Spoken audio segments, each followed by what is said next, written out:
الشیطان الرجیم بسم اللہ۔ السلام علیکم ورحمۃ اللہ وبرکاتہ۔ مجیب سر، بڑی خواہش تھی کہ آپ سے کچھ سوالات کروں میں، تو آج آپ نے مجھے موقع دیا، اور میں چھوٹا سا سوال ہے میرا یہ کہ الشرک ظلم عظیم، یہ قرآن کی ایک آیت ہے، اور کل بدعت ضلالہ ضلالۃ فی النار۔ شرک اور بدعت کے تعلق سے اکثر ہم لوگ سنتے آئے ہوئے ہیں، تو اس کا صحیح کنٹینٹ آپ بتائیے تاکہ ہم عام مسلمان جو ہے ان چیزوں پر ہم جو ہے نا احتیاط برتیں، تاکہ ہم جو ہے نا جس کو ہم صحیح معنوں میں توحید پرست بولتے ہیں، اور اللہ کے رسول صلی اللہ علیہ وسلم جو طریقہ بتائے ہیں ہمارے کو، شرک کے کئی ایسے اقسام ہیں، ان چیزوں کے اوپر روشنی ڈالیے گا۔ اللہ آپ کو جزائے خیر عطا فرمائے۔ السلام علیکم ورحمۃ اللہ وبرکاتہ۔ السلام ورحمۃ اللہ وبرکاتہ۔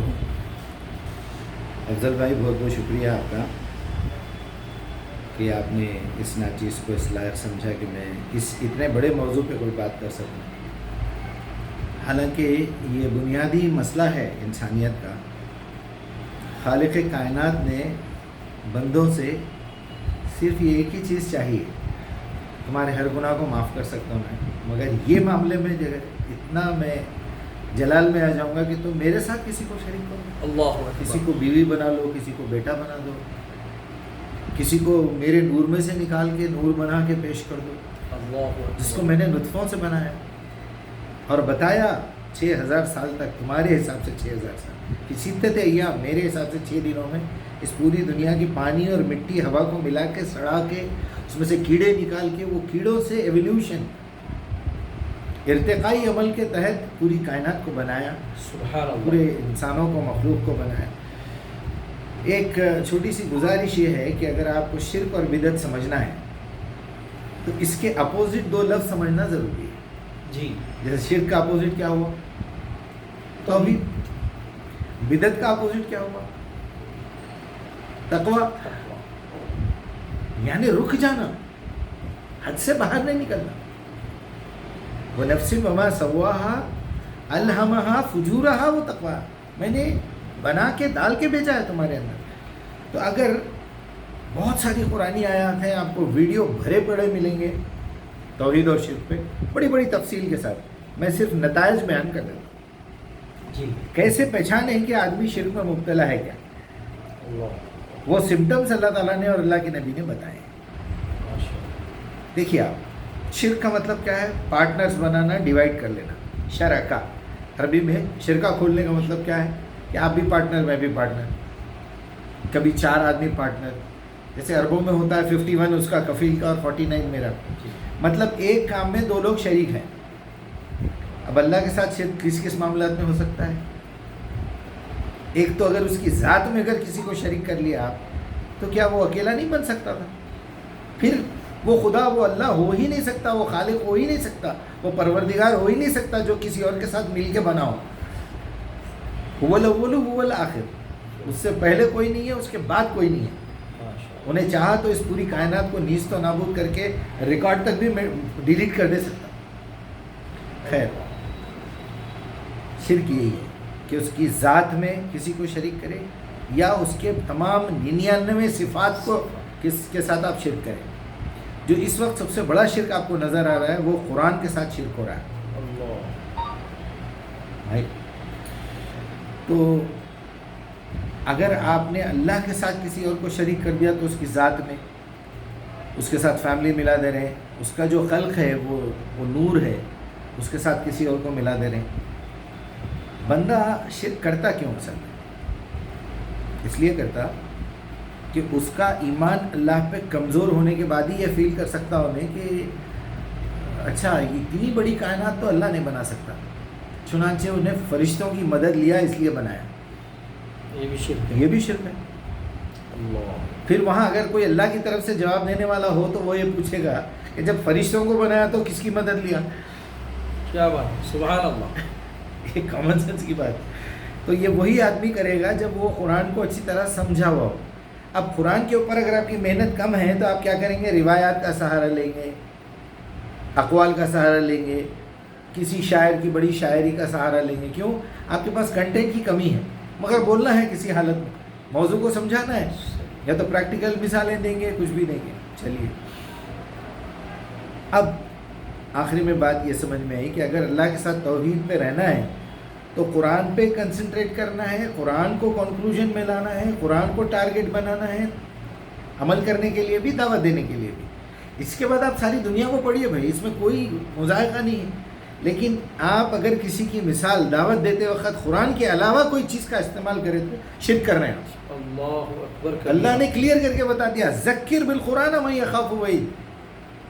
دیکھو صرف اور صرف قرآن سے ذکر کرنا، نصیحت کرنا جو قیامت کے عذاب سے ڈرنے والا ہے.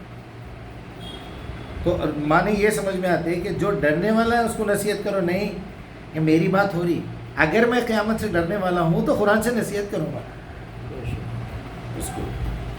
توحید کا نتیجہ یہ ہے کہ آدمی ہمیشہ لڑائی جھگڑوں سے دور رہ کے ہمیشہ آپس میں ملانے کی کوشش کرتا.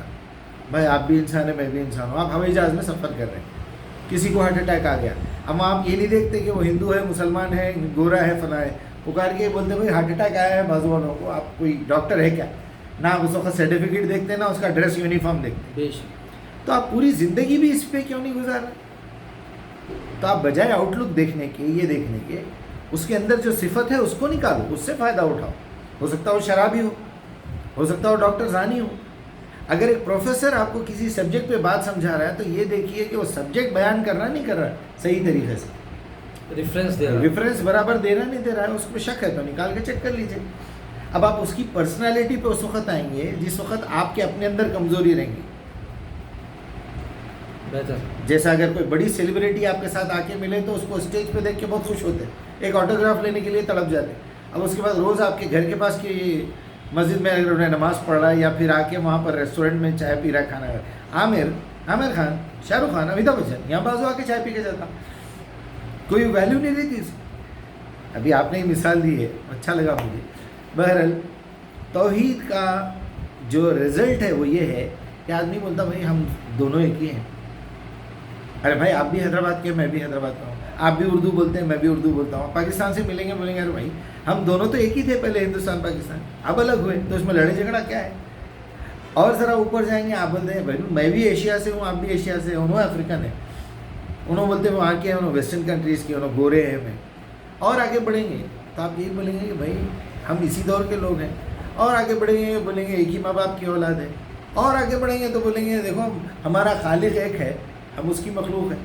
تو توحید ہمیشہ آدمی کو اس طرف لے جاتی ہے، تو سب کو جمع کرتے کرتے کرتے وہ اللہ کی طرف چلا جاتا ہے. شرک کیا کرتا ہے؟ ہر معاملے میں کیڑے نکالنا، کچھ بھی کر کے اس کو الگ کرنا، میں اس سے الگ ہوں، یہ ظاہر کرتا ہے. تو سمجھ جائیے کہ وہ آدمی شرک میں کہیں نہ کہیں مبتلا ہے. اب اس کو بھی نہیں معلوم ہو سکتا. بدعت بدعہ سے بنا ہوا لفظ ہے، ابتدا کرنا کسی چیز سے. قرآن میں بھی ہے بدع الخلق الانسان، سورہ سجدہ میں ہے، دیکھیے آپ 4 5 آیت. میں نے انسان کی تخلیق کی ابتدا کی، خلق الانسان بولتے تو ہو گیا تھا، لیکن ابتدا کرنا. تو جب دین مکمل ہو جائے، اللہ تعالیٰ نے بتا دیا آج میں نے تمہارا دین تمہارے لیے مکمل کر دیا، اور قرآن کو اپنی نعمت بتائی، وہ اتممت علیکم نعمتی، میں اپنی نعمت تم پر مکمل کر دیا. قیامت تک ایک سوال ایسا نہیں ہے جو آپ کو قرآن نہ دے سکے. حجۃ الوداع کے وقت، حجۃ الوداع کے موقع. آخری آیت وہی پھر مائدہ کی یہاں ریپیٹ کر کے بتا کے آخری صورت نازل ہو گئی. اذا جاء نصر اللہ والفتح، جب اللہ کی مدد آئی تو کامیابی ملی. اور رأیت الناس، اور تم نے دیکھ لیا انسانوں کو، یدخلون فی دین اللہ افواجا، اللہ کے دین میں فوج در فوج داخل ہوئے. روک دیا اللہ تعالیٰ نے. اب 2 نصیحتیں کر رہے ہیں، فسبح بحمد ربک واستغفر، پاکی بیان کرو اپنے رب کی اور استغفار کرو. جو غلطیاں اس 23 سال کے پروجیکٹ میں کمزوریاں رہ گئی ہیں تو یہ مت سمجھو کہ ہم نے مکمل کیا، نہیں. اذا جاء نصر اللہ والفتح، اللہ کی مدد آئی تو کامیابی ملی. انہو کان توابا، بے شک بڑا توبہ قبول کرنے والا ہے. تو یہ ہے میرے بھائی، بہت ہی آسان مسئلہ ہے. بدعت، قرآن سے ہٹ کے آپ نے ایک لفظ بول دیا تو وقت واحد میں 3 بڑے بڑے جرم کر دیا آپ نے. کہ رسول اللہ کو امین اور صادق نہیں مانا. اللہ اکبر کبیرہ. کہ اگر آپ سچے ہیں, امانت دار ہیں, تو پھر نبی صلی اللہ علیہ وسلم قرآن سے باہر ایک لفظ نہیں بول سکتے, نہ قرآن کو چھپا سکتے. قرآن کے اپوزٹ بات کرنا تو سیدھا سیدھا جرم ہے, آپ نکال کے پھینک سکتے ہو روایت. اللہ گواہ بھی دے رہا, میرا رسول میرے بغیر کچھ. وما ينطق عن الهوى ان هو الا وحی یوحی, سورہ نجم. اور دوسرا الزام جبرائیل پہ, اللہ تعالیٰ نے جبرائیل امین, امانت دار فرشتہ میرا.